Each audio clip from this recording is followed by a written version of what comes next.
பவுல் என்பவன் ஏத்தன்ஸ் பட்டணத்து போன போது அந்த மாஸ் மேடையில் ஏறி அவன் அங்கே இருக்கிற ஜனங்களை பார்த்து, நீங்கள் அறியப்படாத தேவனுக்கு ஒரு பலிபீடம் கட்டியிருக்கிறீங்க, அந்த அறியப்படாத தேவனை குறித்து நான் வெளிப்படுத்துகிறேன் என்று சொல்லி அப்போஸ்தலர் 17ஆம் அதிகாரம் 23ஆம் வசனத்திலிருந்து 31ஆம் வசனம் வரை சொல்லுகிறான். அதை நான் வாசிக்கிறேன், கேளுங்க.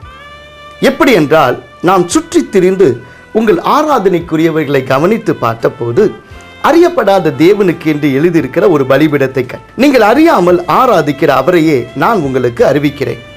உலகத்தையும் அதில் உள்ள யாவற்றையும் உண்டாக்கின தேவனானவர் வானத்துக்கும் பூமிக்கும் ஆண்டவராயிருக்கிறபடியால் கைகளினால் கட்டப்பட்ட கோயில்களில் அவர் வாசம் பண்ணுகிறது இல்லை. எல்லோருக்கும் ஜீவனையும் சுவாசத்தையும் சகலத்தையும் கொடுக்கிற அவர் தமக்கு யாதொன்று தேவையானது போல மனுஷர் கைகளால் பணிவிடை கொள்ளுகிறதும் இல்லை. மனுஷ ஜாதியான சகல ஜனங்களையும் அவர் ஒரே இரத்தத்தினாலே தோன்ற பண்ணி பூமியின் மீதெங்கும் குடியிருக்க செய்து முன் தீர்மானிக்கப்பட்ட காலங்களையும் அவர்கள் குடியிருப்பின் எல்லைகளையும் குறித்திருக்கிறார். கர்த்தராகிய தம்மை அவர்கள் தடவியாகிலும் கண்டுபிடிக்கத்தக்கதாக தம்மை தேடும்படிக்கு அப்படி செய்தார். அவர் நம்மில் ஒருவருக்கும் தூரமானவர் அல்லவே என்று சொல்லுகிறார்.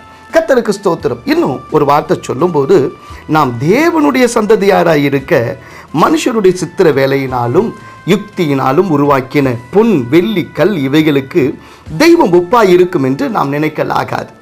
அறியாமையுள்ள காலங்களை தேவன் காணாதவர் போல் இருந்தார். இப்பொழுதோ மனம் திரும்ப வேண்டும் என்று எங்கும் உள்ள மனுஷருக்கெல்லாம் கட்டளையிடுகிறார் என்று எழுதி வைத்தார். இதை வாசிக்கும் போது ஒரு காரியத்தை நாம் அறியும். மத நம்பிக்கை என்பது இட்ஸ் ஏ யூனிவர்சல் பிலீஃப். கடந்த கால கற்கால மனிதனாக இருக்கட்டும், தற்கால நவநாகரிக மனிதனாக இருக்கட்டும், எல்லாருக்குள்ளேயும் ஒரு சூப்பர் நேச்சுரல் பவர் இருக்கு, அல்லது ஒரு சூப்பர் நேச்சுரல் பீயிங் என்று ஒருவர் இருக்கிறார் என்று நிச்சயமாக ஒரு உணர்வு உண்டு. அமெரிக்காவில் இருந்தாலும் சரி, அவன் ஆப்பிரிக்காவில் இருந்தாலும் சரி, இறை அறிவு குறைந்தவன் மண்ணிலும் கல்லிலும் அல்லது மனிதனுடைய கற்பனையிலும் பல கடவுள்களை தன்னுடைய விருப்பத்தின்படி செய்து இதுதான் கடவுள் என்று சொல்லுகிறார். இறை அறிவை பெறும்போது அவர் ஜீவனுள்ள தேவனாய் இருக்கிறார். அவர் கல்லிலும் மண்ணிலும் மனிதனுடைய கற்பனையிலும் இல்லை, அவர் ஆவியின் ரூபத்தில் இருக்கிறார் என்று சொல்லி இறை அறிவை பெறும்போது, வேத அறிவை பெறும்போது ஒரு மனிதன் அறிந்து கொள்ள முடியும். மேலும் மனுஷனுக்குள்ள இயற்கையான மனசாட்சி, அவன் ஒழுக்கமும் கட்டுப்பாடும் உள்ளவனாய் வாழ வேண்டும் என்கிற ஒரு உணர்வை தருகிறார். மனம், இனம், மொழி, குழு, குடும்பம், அரசு, சட்டம் இவைகளுக்கு கட்டுப்பட்டு இந்த விதிகளை மதித்து நடக்கிறவன் தான் மனிதன் என்று நாம் செய்கிறோம். நாம் ஒரு மனிதனை இப்படித்தான் மதிப்பீடு செய்கிறோம். தான் செய்கிற எந்த பாவத்துக்கும் தண்டனை உண்டு என்று மனுஷன் அறிந்திருக்கிறான். அதனால தான் அவன் தெய்வம் நின்று கொள்ளும் என்கிற ஒரு பழமொழியை கொடுத்திருக்கிறார். வினை விதைச்சவன் வினை அறுப்பான் என்று சொல்லி நாம் பிறரை பார்த்து நாம் கூறுவதற்கு காரணம், கடவுள் ஒருவர் இருக்கிறார். விலங்கினங்களுக்கு இல்லாத இந்த மனசாட்சியின் சட்டம் மனுஷனுக்கு எங்கிருந்து வந்தது? மனுஷனுக்குள்ள ஒரு மாரல் லா என்று ஒன்று இருக்குமானா, ஒரு மனசாட்சியின் சட்டம் இருக்குமானா, there must be a moral law giver. அதாவது ஒரு பரிசுத்த கர்த்தர் தான் ஒரு மனுஷனுக்கு இப்படிப்பட்டதான ஒரு மாரல் லாவை தேவனாகிய கர்த்தர் மனசாட்சியின் சட்டத்தை கொடுத்திருக்கிறார். அவர் பரிசுத்தமான தேவனாய் இருக்கிறார். லியோனார்டோ ஃபிபோனாச்சி என்று சொல்லப்படுகிற இத்தாலிய scientist golden ratio in human பாடியை கண்டுபிடித்தார்.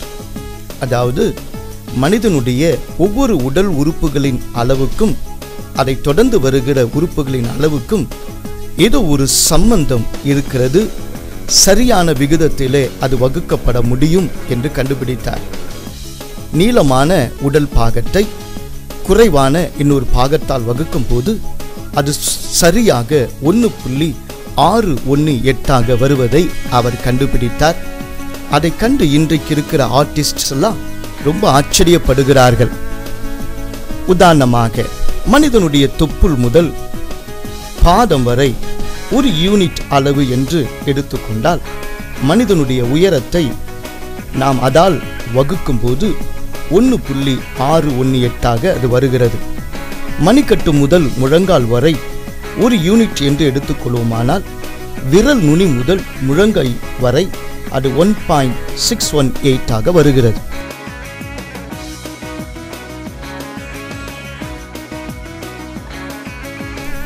தலையின் உயரத்தை 1 யூனிட் என்று எடுத்துக்கொள்வோமானால் தோலிலிருந்து தலை முடிய அதை வகுக்கும் போது 1.618 என்று அது வருகிறது. தோல் முதல் தலை முடிய 1 யூனிட் என்று எடுத்துக்கொள்வோமானால் தொப்புள் முதல் தலை முடிய அது 1.618 ஆக வருகிறது. முட்டியிலிருந்து பாதம் வரை 1 யூனிட் என்றால் தொப்புள் முடிய முட்டி வரை 1.618 ஆக முடிகிறது.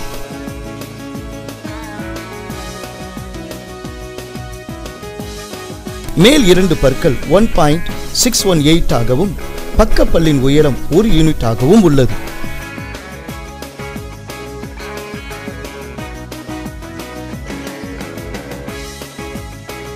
முகத்தின் அகலம் 1 யூனிட் என்றால் முகத்தினுடைய உயரம் 1.618 ஆக அது வருகிறது. புருவம் முதல் மூக்கு முடிய 1 யூனிட் என்ற அளவு எடுத்துக்கொண்டு புருவம் முதல் உதடு வரை அதை வகுத்தால் 1.618 ஆக வருகிறது. புருவம் முதல் நம்முடைய சின் வரை 1 யூனிட் அளவு என்று எடுத்து முகத்தின் உயரத்தை அதை வகுத்தால் 1.618 ஆக வருகிறது.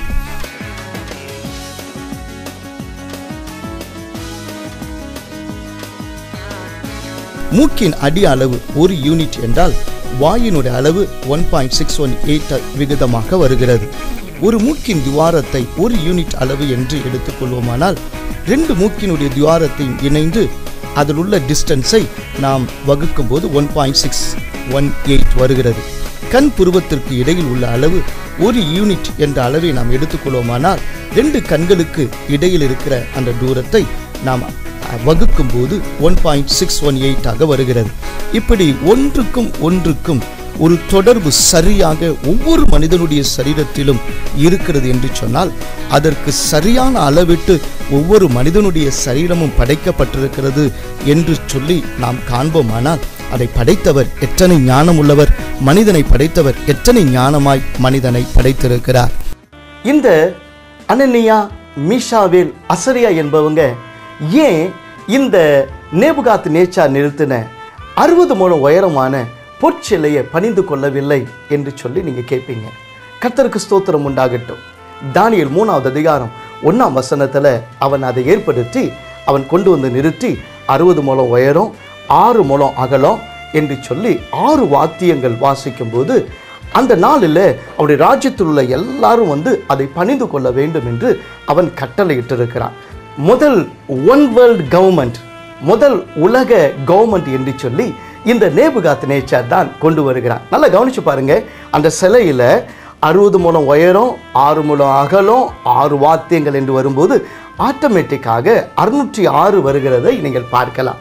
அதுதான் வெளிப்படுத்தல் 13:18 அவனுடைய சிலையையோ அவனுடைய இலக்கத்தையோ தரிக்கிறவங்களுக்கு அவங்க அந்த காரியத்தை செய்யும்போது வெளிப்படுத்தல் 14ஆம் அதிகாரம் 11ஆம் வசனத்தில் அவளுக்கு இளைப்பாறுதல் இராது, இரவும் பகலும் அவங்க மேலே ஒரு வாதை இருக்கும் என்று சொல்லி தேவன் திட்டவட்டமாக எச்சரிக்கிறார்.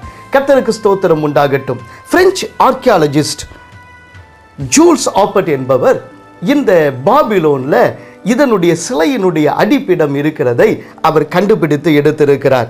கர்த்தருக்கு ஸ்தோத்திரம் உண்டாகட்டும். அப்படி என்று சொன்னால் அந்த காலத்திலேயே அந்த முழு உலகத்தையும் சிலைக்கு முன்பதாக பணிய வைக்க வேண்டும் என்கிற காரியம் இருந்திருக்கிறது.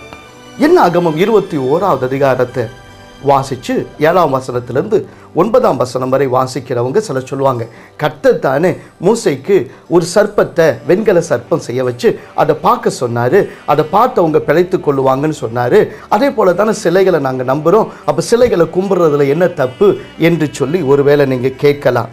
2 ராஜாக்கள் 18ஆம் அதிகாரம் 4ஆம் வசனத்தை நீங்கள் வாசிச்சிங்கன்னா எசேக்கியா அதற்கு தூபம் காட்டின போது அதை வணங்கின போது அதை அவன் உடைத்து போட்டான் என்று வாசிக்கிறோம். ஏசாயா 45வது அதிகாரம் 22ஆம் வசனத்தை வாசிக்கும் போது கர்த்தர் பூமியின் எல்லை எங்கும் உள்ளவல என்ன நோக்கி பாருங்க, அப்பொழுது ரட்சிக்கப்படுவீங்க என்று சொன்னார். அந்த பாம்பை பார்த்ததுனால அவங்க ரட்சிக்கப்படலை, கர்த்தர் சொன்ன வசனத்தை விசுவாசிச்சதுனால அவங்க ரட்சிக்கப்பட்டாங்க. கர்த்தருடைய வசனத்துல தான் நமக்கு வாழ்க்கை இருக்கிறது. அதனால தான் கொலேசியர் 3வது அதிகாரம் 5ஆம் வசனத்தை வாசிக்கும் போது விக்கிரக ஆராதனையாகிய பொருளாசையும் விட்டு கூட நாம் ஓடும்படியாக சொல்லப்பட்டிருக்கிறது. கர்த்தருக்கு ஸ்தோத்திரம். 2 கொரிந்தியர் 6ஆம் அதிகாரம் 17ஆம் வசனத்துல அது அசுத்தம் என்று சொல்லப்பட்டிருக்கு.